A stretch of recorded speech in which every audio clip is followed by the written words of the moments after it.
कैसे हैं आप? उम्मीद करता हूं कि आप बहुत अच्छे से होंगे और अपना बहुत बेहतरीन ख्याल रख रहे होंगे।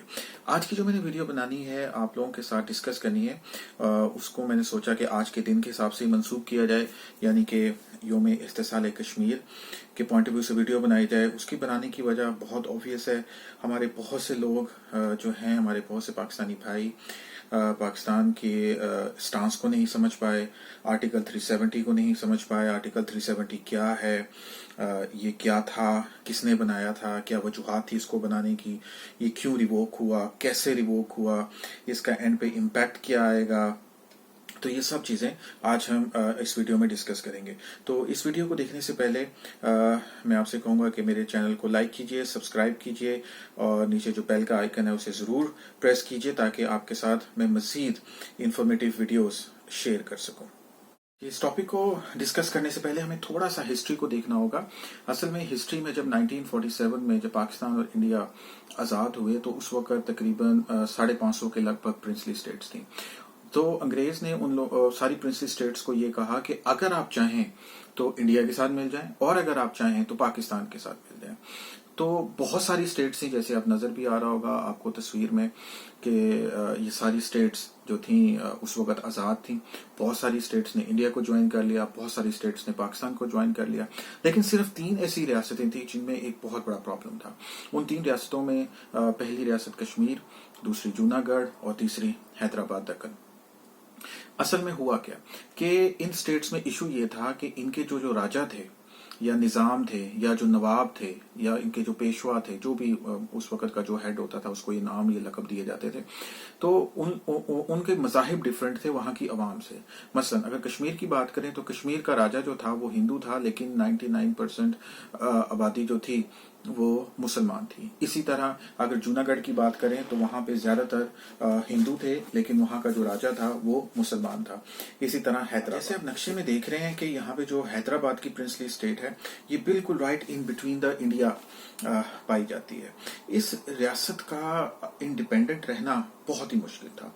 तो वहाँ का जो निज़ाम थे हैदराबाद के, उन्होंने ये ख्वाहिश जाहिर की कि मैं पाकिस्तान के साथ मिलना चाहूंगा, लेकिन उस वक्त के जो इंडिया के वल्लभ भाई पटेल जो थे उस वक्त के इंचार्ज, उन्होंने काफी डराया धमकाया और इंस्ट्रूमेंट ऑफ एक्सेशन लिखवा लिया हैदराबाद दक्कन के निजाम से कि जी मैं इंडिया के साथ मिलूंगा, और उनको काफी धमकियां भी लगाई। और इसके बाद वो हैदराबाद जो था वो खैर इंडिया में चला गया। यानी कि इंडिया को 2 तरह से यहाँ पे फायदा हुआ कि एक तो ज्यादातर जो मेजॉरिटी आबादी थी वो हिंदू थी, नंबर 2 निजाम ने खुद भी लिख के दे दिया, चाहे वो डर में लिख के दिया या जैसे भी था, उसने अपना इंस्ट्रूमेंट एक्सेशन जो था वो इंडिया को दे दिया। जबकि दूसरी साइड पे जो जूनागढ़ का इशू ये था कि वो आबादी तो थी बेसिकली हिंदू, लेकिन वो पाकिस्तान के साथ मिलना चाहते थे और उन्होंने अपना इंस्ट्रूमेंट ऑफ एक्सेशन जो था वो पाकिस्तान के साथ कर दिया था, वहां के जो नवाब थे। लेकिन इंडिया को जब ये पता लगा कि वहां के नवाब ने पाकिस्तान के साथ इल्हाक करने का ऐलान कर दिया, तो इंडिया ने चारों तरफ से अपनी फौजें साइडों पे लगा दी, उनका खाना पीना, उनकी अद्वियात, हर चीज बंद कर दी और बहुत बुरे वहां पे हालात आ गए। और वहां पे उन्होंने एक जबरदस्ती जो है वहां पे प्लेबिसाइड करवा लिया, वहां पे इलेक्शन करवा लिया और उनसे पूछ लिया कि आप किससे मिलना चाहते हैं। तो चूंकि आबादी थी ही हिंदू और वो चाहते ही इंडिया के साथ मिलना थे, तो उन्होंने इंडिया के साथ इल्हाक का ऐलान कर दिया और इंडिया ने एट द एंड उसको अपने साथ मिला लिया। यहाँ पे पाकिस्तान ने एहतजाज किया, क्योंकि पाकिस्तान ने कहा था कि देखें जो जूनागढ़ के नवाब हैं उन्होंने हमारे साथ इल्हाक करने की बात की है, बिल्कुल उसी तरह जैसे कश्मीर के राजा ने आपके साथ इल्हाक करने की बात की है, तो आप जूनागढ़ ये हमारा बनता है। लेकिन खैर वो साफ नजर आ रहा था कि नेहरू ने साफ लिख दिया एक खत के अंदर लियाकत अली खान को कि जी हमने यहाँ पे इलेक्शन करवाए हैं, यहाँ पे काफी लॉ एंड ऑर्डर की सिचुएशन खराब हो रही थी, तो हम आज से इसको कंट्रोल करेंगे। तो ये तो जूनागढ़ का था। और ये आज आप देख भी रहे होंगे कि पाकिस्तान के नक्शे में जूनागढ़ को भी दिखाया गया। उसकी वजह यह है कि अगर हम बाय बुक चलें तो जूनागढ़ के जो नवाब थे उन्होंने इंस्ट्रूमेंट ऑफ एक्सेशन दे दिया था पाकिस्तान को। बहरहाल लेकिन उसका भी सरवाइव करना बहुत मुश्किल था, क्योंकि वो भी ऑलमोस्ट इंडिया के अंदर ही था, उसको सिर्फ पाकिस्तान की एक समुद्री हदूद जो थी वो लगती थी। अब आ जाता है मसला कश्मीर का। कश्मीर के जो राजा थे उन्होंने शुरू में ये फैसला किया कि मैं इंडिपेंडेंट रहूंगा, मैं ना पाकिस्तान से मिलूंगा और ना ही मैं इंडिया के साथ मिलूंगा। तो पाकिस्तान ने देखा कि भारत जो है जोर जबरदस्ती और अपने गासिबाना तरीके से इलाके हड़प करना शुरू हो गया है, तो हम पहले अपना कश्मीर तो बचाएं। तो पाकिस्तान ने अपने कबायली जवानों की मदद से और आर्मी की मदद से वहां पे हमला कर दिया और वहां पे बहुत सारा इलाका अपने इलाके में ले लिया, जैसे आप नक्शे में भी देख रहे हैं, जिसको हम गिलगित बल्तिस्तान और ये आजाद कश्मीर का नाम देते हैं। तो ये इलाका, बल्कि ये तो फतूहात हासिल करते करते काफी आगे तक श्रीनगर के एयरपोर्ट तक पहुंच गए थे। तो वहां के जो राजा था महाराजा हरि सिंह, उसने ये देखा कि ये तो गेम मेरे हाथ से निकलती चली जा रही है, ये तो पाकिस्तान की आर्मी ने यहाँ पे कब्जा कर लिया है, तो मैं अब अपना सर्वाइवल कैसे रख सकता हूँ। तो वो सीधा इंडिया के पास चला गया। इंडिया से उसने कहा कि मुझे बचाएं भाई, ये रियासत तो मेरी गई। तो इंडिया ने उनसे कहा कि देखिए, हम आपकी तब ही मदद करेंगे जब आप इंस्ट्रूमेंट ऑफ एक्सेशन हमें दे देंगे। ये वही इंस्ट्रूमेंट ऑफ एक्सेशन है जो, जिस तरह मैंने आपको बताया, जूनागढ़ वाला। अगर इंडिया इस एक्सेशन को मानता है कि कश्मीर का जो राजा है वो एक्सेशन कर रहा है, तो फिर हमें जूनागढ़ देना चाहिए उसे। वो जूनागढ़ नहीं देने को तैयार, वो वहां पे भी देने को तैयार नहीं है, वो कश्मीर भी देने को तैयार नहीं है। ये वही पॉलिसी है जो इंडिया तकरीबन 1947 से अपने छोटे इलाकों के अंदर, जो अपने से छोटे हैं, उनको डरा के, धमका के, जबरदस्ती उनकी जमीन खा लेना, उनके हकूक खा लेना, ये वही पॉलिसी उसने अभी तक अपनाई हुई है और वो अभी तक ऐसा ही कर रहा है।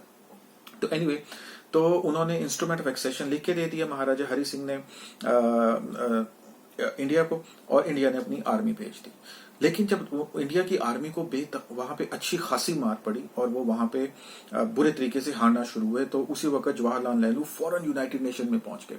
यूनाइटेड नेशन में पहुंच के उन्होंने कहा कि जी, इसको जंगबंदी करवाई जाए और हम इसको इस तस्वाब राय के थ्रू, यानी कि प्लेबिसाइड करवाएंगे, वहां की अवाम की हम जो है उमंगों के मुताबिक फैसला करेंगे, तो हमें ये मंजूर है। वो ये वादा करके अक़वाम मुत्तहिदा में वापस आ गए, जिसको पाकिस्तान ने भी एक्सेप्ट किया, क्योंकि पाकिस्तान को साफ नजर आ रहा था कि ये सारी मुस्लिम आबादी है और सारे कश्मीरियों का दिल पाकिस्तान के साथ धड़कता है, तो हम मतलब जीत ही जाएंगे, इसमें क्या ऐसा मसला है।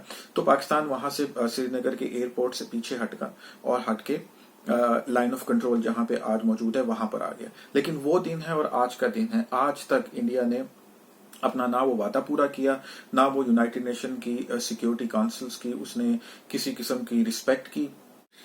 जब अक़वाम मुत्तहिदा में करारदाद मंजूर हो गई, पाकिस्तान अपनी श्रीनगर वाली पोजीशन से पीछे हट के लाइन ऑफ कंट्रोल पे आ गया, तो उसके बाद इंडिया को एक पूरा भरपूर मौका मिल गया कि वो इस पूरे इलाके में जो उन्होंने कब्जा किया हुआ था अपनी मनमानी कर सके।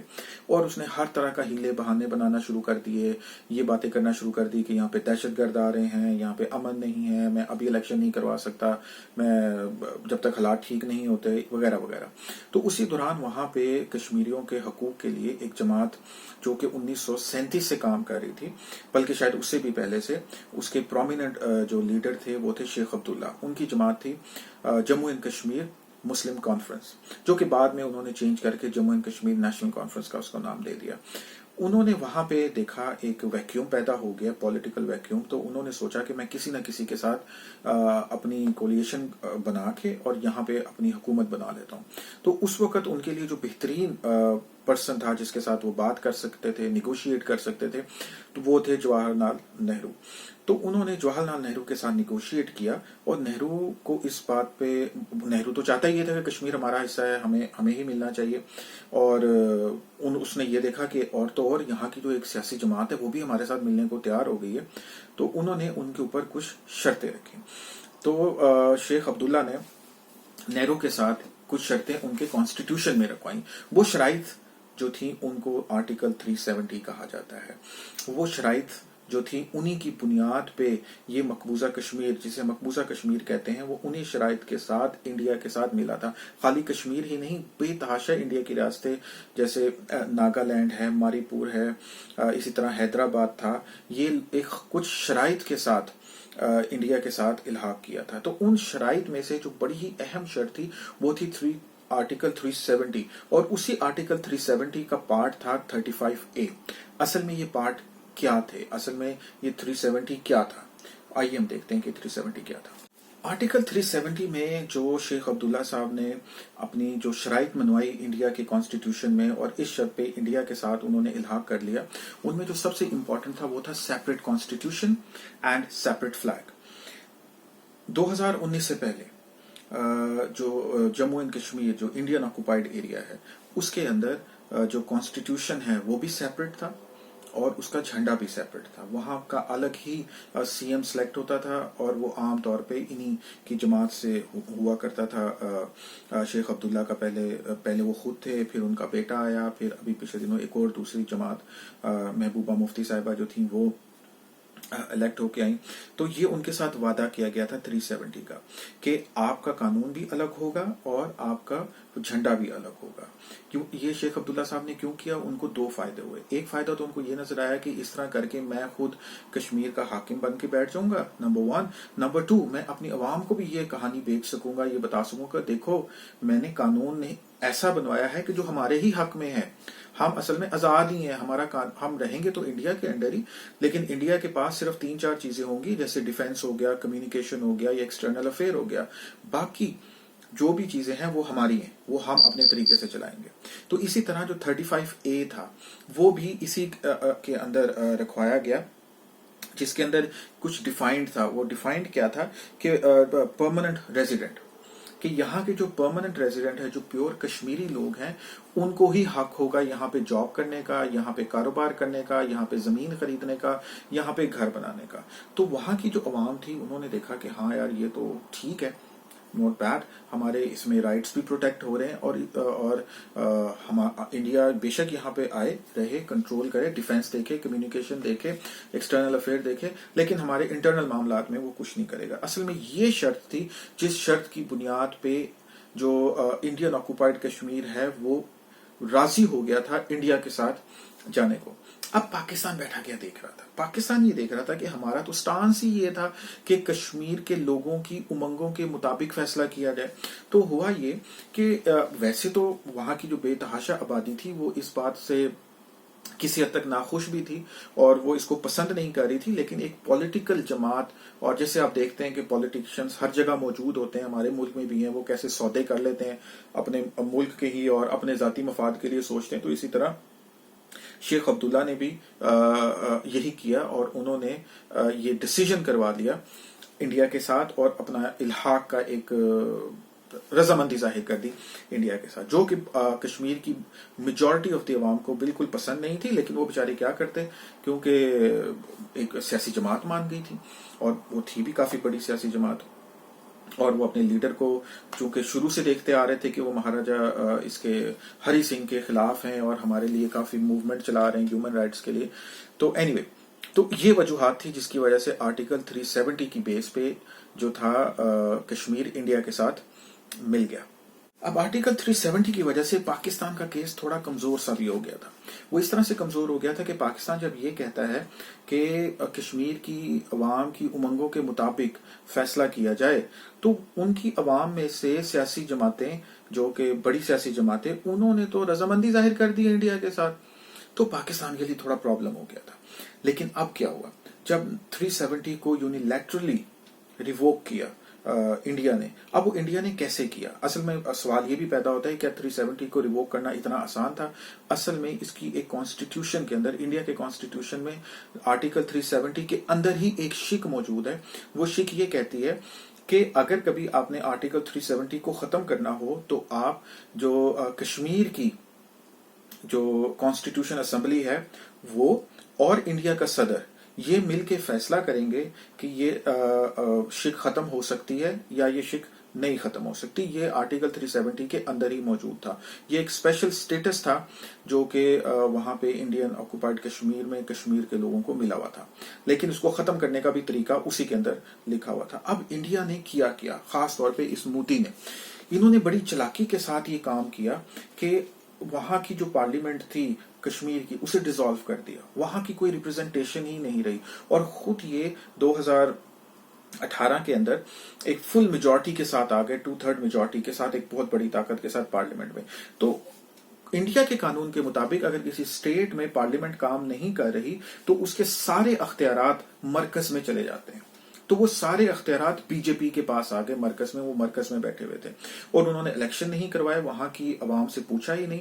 तो उन्होंने कहा कि जब हमें ये अख्तियार मिल गया है, चूंकि इस वक्त आजाद कश्मीर की पार्लियामेंट में कोई रिप्रेजेंटेशन नहीं है, वहां पे कोई इलेक्शन नहीं हुए, वो वहां की असम्बलियां डिसॉल्व हुई हैं, तो ये सारे अख्तियारात अब हमारे पास आ गए हैं, हम सदर से कहते हैं कि इसको डिसॉल्व कर दें। तो उन्होंने इसको चालाकी के साथ, जिसे हम कहते हैं कनिंगली, मक्कारी के साथ ये कश्मीर के लोगों के साथ धोखा किया। जो उनसे वादा उन्होंने शेख अब्दुल्ला से 1948 के बाद, आई थिंक ये 1954 में ये शामिल की गई थी, जो वादा किया गया था उससे उन्होंने हमेशा की तरह वादा खिलाफी की, जैसे ये हमेशा वादा खिलाफी करते हैं हर जगह पे।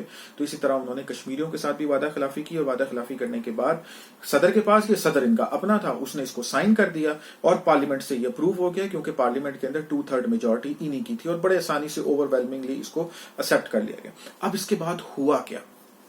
इसके बाद हुआ ये कि कश्मीर के लोगों को ये बात वाज़ेह हुई कि ओ, ये तो इन्होंने हमें धोखा दे दिए। वो पॉलिटिकल लीडर जिनके दादा परदादा गुन गाते फिरते थे और ये कहते फिरते थे शेख अब्दुल्ला के बेटे फारूक अब्दुल्ला या उमर अब्दुल्ला कि 2 कौमी नजरिया कायदे आजम का बेकार है, फ्लॉप है, उन्होंने कहने पे ये मजबूर हो गए कि हमसे ये गलती हुई कि हमने इंडिया पे ट्रस्ट किया। हमें इंडिया पे ट्रस्ट नहीं करना चाहिए था, हमें 1947 1948 के बाद ही आवाज बुलंद करनी चाहिए थी, पाकिस्तान के साथ मिलना चाहिए था। तो जब उन्होंने ये देखा कि इन्होंने इंडिया के जो पार्लियामेंट थी, खास तौर पे मैं इंडिया तो नहीं कहूंगा क्योंकि इससे पहले इंडिया ने ऐसा नहीं किया था, वो ये वाली खास तौर पे जो मोदी की जमात है, बीजेपी, हिंदुत्व, इन्होंने उनकी कमर में खंजर घोंप दिया और इस तरह से उसको अपने अंदर शामिल कर लिया और वहां पे झूठे टेररिस्ट अटैक्स के बहाने बना के बेतहाशा आर्मी वहां पे भिजवा दी, वहां के लोगों के ह्यूमन राइट्स सल्व कर दिए, वहां के लोगों को पकड़ लिया, वहां की जो पॉलिटिकल पार्टीज थी, खास तौर पे महबूबा मुफ्ती जो कि रिसेंटली वहां की बड़ी पॉपुलर एक नुमाइंदा हैं सियासी, उनको नजरबंद कर दिया, उमर अब्दुल्ला को नजरबंद कर दिया कि महबूबा मुफ्ती, जैसे आप देख रहे हैं कि वो ये कहने पे मजबूर हो गई कि हमारे बड़ों से गलती हो गई कि हमने इंडिया पे ट्रस्ट कर लिया। फारूक अब्दुल्ला ये कहने पे तैयार हो गए कि कायदे आज़म का 2 कौमी नजरिया शायद दुरुस्त था, हमारे बड़ों से गलती हो गई और हमने इंडिया के साथ इल्हाक कर दिया। तो ये आर्टिकल 370 था। अब इस चीज को हम यूं डिस्कस कर लेते हैं कि इस आर्टिकल 370 के रिवोक होने से, जो यूनिलैटरली इंडिया ने इसको रिवोक किया है, इसका फायदा कैसे हुआ? अपरेंटली शुरू में तो यही नजर आया कि इंडिया ने फायदा उठा लिया, लेकिन अगर इसको टेक्निकली तरीके से देखा जाए तो इसमें पाकिस्तान का केस मजीद मजबूत हो गया है। अब वो कश्मीर के लोग, वो पॉलिटिकल पार्टीज जो कभी पाकिस्तान के साथ मिलने को तैयार नहीं थी किसी भी लालच की वजह से, सियासी बेनिफिट्स की लालच में, अब वो भी नजरबंद है, अब वो भी आवाज उठा रहे हैं, वो भी ये बोल रहे हैं कि हमने इंडिया के साथ नहीं रहना, हमें आजादी चाहिए। तो अब ये हुआ है कि पहले अगर कश्मीर की 60% आबादी बोलती थी कि हमें आजादी चाहिए, अब कश्मीर की 100% आबादी कह रही है कि हमें आजादी चाहिए। इंडिया ने ये कह के अपनी आवाम को एक लॉलीपॉप दिया था कि यहाँ पे तरक्की आएगी, यहाँ पे डेवलपमेंट आएगी, यहाँ पे एक कानून होगा, लेकिन 1 साल आज गुजरने के बाद ऐसा कुछ भी नहीं है। कश्मीर की इकोनॉमी बुरे तरीके से हर्ट हो चुकी है, वहां के लोग बुरे तरीके से बेरोजगार हो चुके हैं। कोविड के असर की वजह से तो पूरी दुनिया ही परेशान है, लेकिन कश्मीर पिछले 1 साल से लॉकडाउन में है। तो इन वजूहात की बिना पे कश्मीर मजीद दुनिया की नजर में आ चुका है।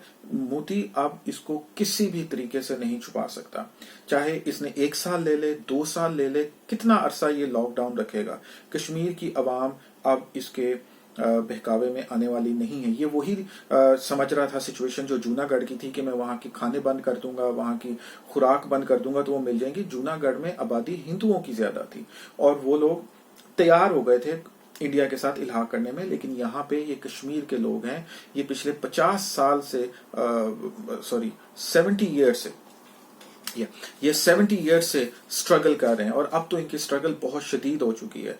मेरे नजदीक आर्टिकल 370 को रिवोक करने से कश्मीर का जो केस है ये मजीद आगे की तरफ स्ट्रांग हो जाएगा।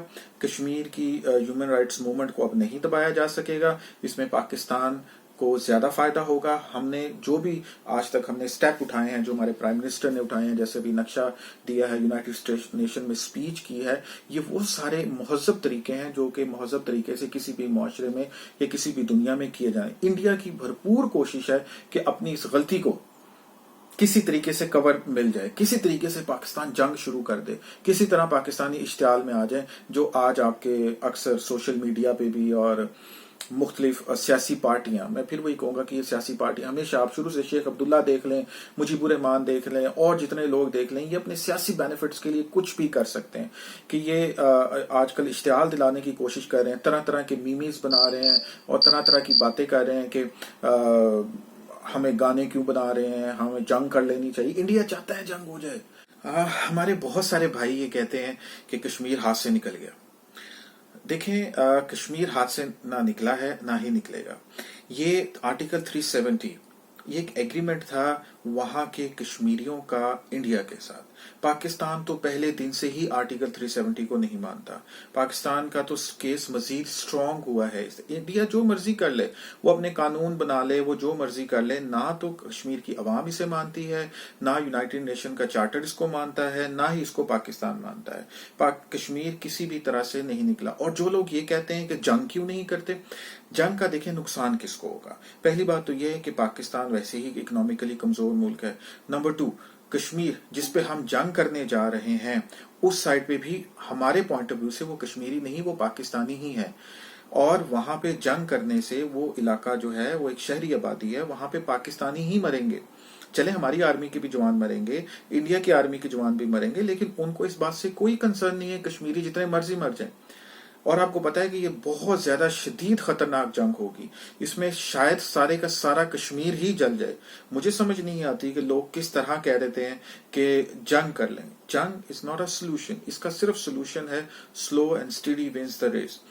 डिप्लोमेटिकली हमने इसको दुनिया को बताना है, इसको हमने आगे की तरफ लेके जाना है, अपने स्टांस को जितना लाउड एंड क्लियर दुनिया के सामने पेश कर सकें, जिस तरह हमारे प्राइम मिनिस्टर इमरान खान ने यूनाइटेड नेशन में किया, नक्शा बना के किया, ये सब चीजें करके, इसका सिर्फ यही सोल्यूशन है। हाँ, अगर जंग मुसल्लत की गई इंडिया की तरफ से तो फिर तो हमारे पास कोई ऑप्शन नहीं है, वो तो हम जरूर करेंगे और अल्हम्दुलिल्लाह अपना दिफा हम बहुत अच्छे तरीके से कर सकते हैं। लेकिन हमला करके दुनिया के सामने हम ही विलन बनेंगे, हमारे ही लोग मरेंगे, हमारे ही कश्मीरी भाई जो इंडियन ऑक्युपाइड कश्मीर वाली साइड पे रहते हैं, उनकी मासूम की जाने जाएंगी और ना जाने कितने और पाकिस्तानी हमारे आर्मी के जवान और हमारे अपनी साइड से ना जाने कितने लोग मरेंगे। और एक बहुत बड़ा खतरा है न्यूक्लियर फ्लैश पॉइंट का।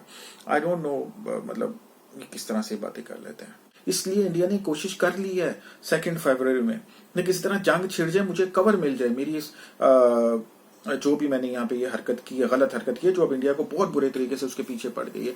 पाकिस्तान बहुत वाइसली, बहुत कूल एंड काम तरीके से आगे की तरफ जा रहा है। इंटरनेशनल प्रेशर बढ़ रहा है। आज चाइना ने भी इंडिया के इस एक्शन को जो है इलीगल करार दे दिया है। आज अभी स्टेटमेंट आई है चाइना के फॉरेन मिनिस्टर की, यूनाइटेड नेशन में भी आवाजें बुलंद होना शुरू हो गई हैं, यूके की पार्लियामेंट में बातें हो रही हैं, यूरोप की पार्लियामेंट में बातें हो रही हैं। Now the Kashmir issue is internationalised. India की पहली हार ही यहां से शुरू होती है। ये लंबी बैटल्स हैं, ये 1 या 2 दिन में जीतने वाली नहीं है। इंडिया ने एक बहुत अच्छे तरीके से, बहुत अच्छी फॉरेन पॉलिसी अपने पॉइंट ऑफ व्यू से लगा के इंडिया को, ये कश्मीर के इशू को इस तरीके से प्रेजेंट किया दुनिया के सामने कि इस्लामिक टेररिज्म बना दिया, पाकिस्तान को टेररिस्ट कंट्री डिक्लेयर करवाने की कोशिश की। जो कश्मीर की फ्रीडम मूवमेंट थी उसको उसने टेररिज्म के साथ मिलाना शुरू कर दिया। उसकी वजह ये थी कि आज से 10-15 साल पहले हमारी फॉरेन पॉलिसी इंतहाई कमजोर थी, हमारा कोई स्टांस दुनिया के सामने नहीं जा पाता था। तो अब अल्हम्दुलिल्लाह हमारी फॉरेन पॉलिसी बहुत बेहतरीन है। दुनिया को हम बहुत डंके की चोट पे जवाब दे रहे हैं, अपना नक्शा बना के बयान कर दी। ये बहुत बड़ी बात है। इसको लोग कह तो रहे हैं कि लाइनें लगा दी, but they don't know what is this impact. ये आने वाले दिनों में इसका पता लगेगा। तो आई होप कि ये सिचुएशन मजीद बेहतरी की तरफ जाएगी। लेकिन इंडिया की इस वक्त भरपूर कोशिश है कि पाकिस्तान कोई ऐसा एक्शन ले کہ میں جنگ کر سکوں اور میں ایک دنیا کے سامنے یہ بیانیہ بیان کر سکوں کہ دیکھیں اس نے ٹیررسٹ بھیجے تھے اور یہ ان کو کور دینا چاہ رہا تھا، میں تو معصوم ہوں، میرے لوگ بھی معصوم ہیں، ہم سب ٹھیک ہیں، یہ پاکستانی غلط ہے۔ تو پاکستان بہت اچھے طریقے سے، بہت بہترین طریقے سے آگے کی طرف جا رہا ہے۔ آئی ہوپ آپ کو سمجھ آیا ہوگا آرٹیکل 370 کیا ہے، پاکستان کا سٹانس کیا ہے، آرٹیکل 370 بنا کیسے اور اس کو ریووک کیسے کیا گیا، اور اس کا بیسک اینڈ پہ بینیفیشری کون ہوگا۔ اگر آپ کو یہ ویڈیو اچھی لگی ہے تو اس کو لائک کیجئے، شیئر کیجئے اور کمنٹ کیجئے، اور اپنی رائے ضرور دیجیے گا کہ آرٹیکل 370 کے ریووک ہونے سے کس کو فائدہ ہوا ہے۔ شکریہ۔